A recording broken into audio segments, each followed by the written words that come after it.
Hello students, welcome back to Life Sciences with Jyotishri. So in this video tutorial, we will be learning about different vectors that are used in your rDNA technology. So this is the next continuation session for your PBR 322. So in the last session, we have already discussed that why PBR 322 is known as a special ideal vector used in your rDNA technology, and we have already learned its properties of the vector, different vectors, and what are the three important factors or the criteria that a vector should possess in order to be used in your rDNA technology, isn't it? So in this session, we will be learning about different vectors, constructive vectors, commercially used vectors in your rDNA technology. So in that sense, today we will be learning about PUC.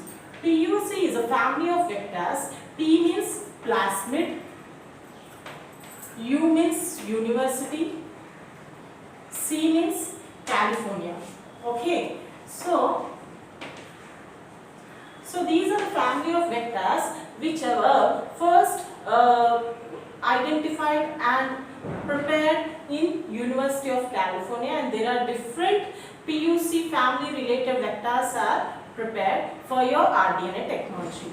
And we have already studied in your PBR 322 that PBR 322 it uses tetracycline and amplicin as its markers, isn't it? Antibiotic sensitivity. While coming to in the case of your PUC family, LAC-Z is used as a marker for your PUC vectors. Okay, so next is your TI plasmid.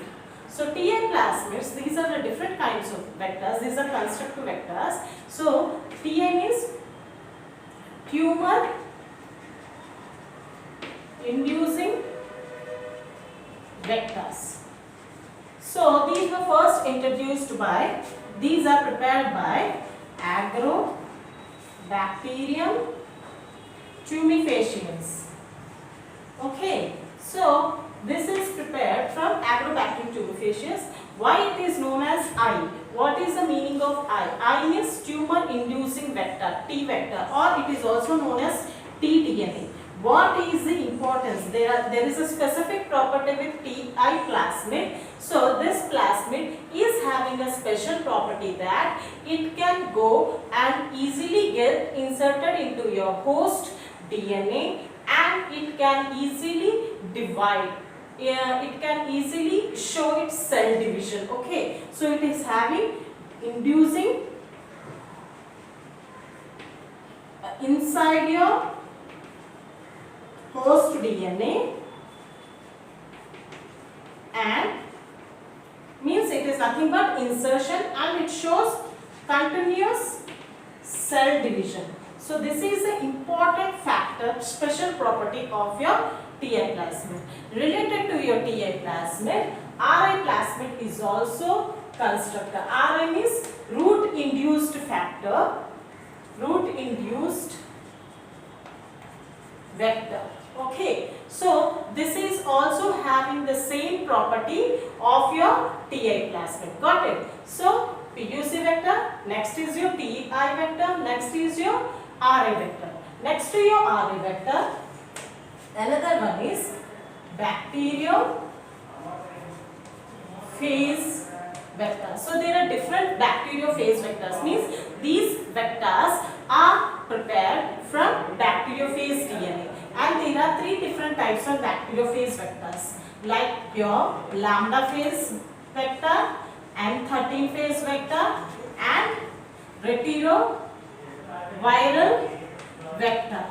So this retroviral vector is having RNA as its genetic combination. Okay, so these are bacteriophage vectors which are prepared from bacteriophage DNA.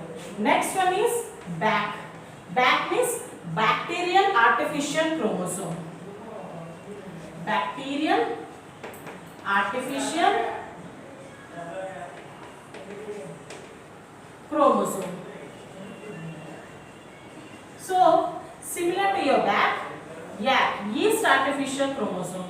Both of them, BA means bacteria artificial, YA means yeast artificial. So both of them are used in preparation of Human Genome Project.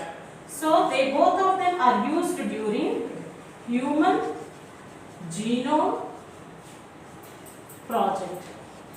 Okay, so generally these two are constructor vectors and are also used during your, they are prepared during your Human Genome Project in order to get used in your this particular project. Okay, but when compared to YAC and VAC, only YAC, Yeast Artificial Chromosome, is mainly used during your Human Genome Project, during construction of Human Genome. Okay, so both of them are prepared during your Human Genome Project itself.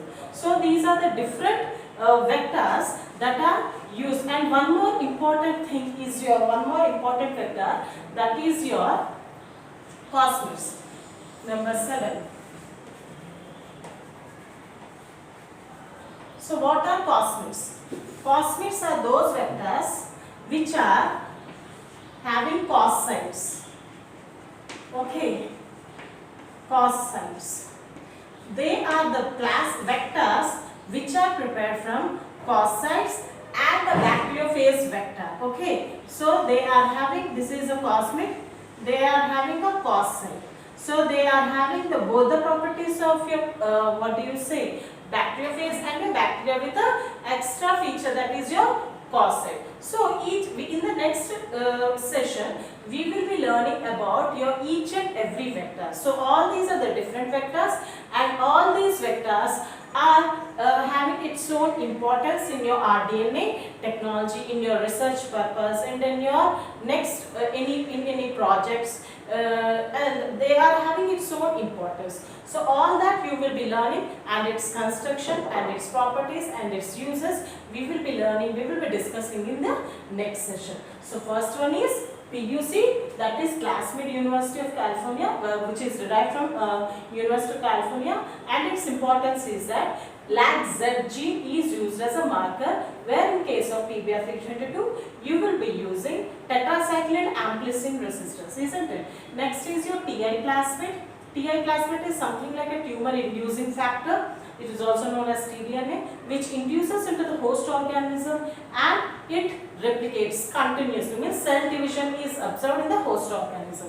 So this is prepared from Agrobacterium tumefaciens. The same property is with your RA plasmid, that is root induced vector. Next, bacteriophage vector of 3 types, lambda phase and 13 retroviral DNA. Next, BAC and YAC, they are prepared during your Human Genome Project, and mostly your YAC vectors are used in your Human Genome Project construction.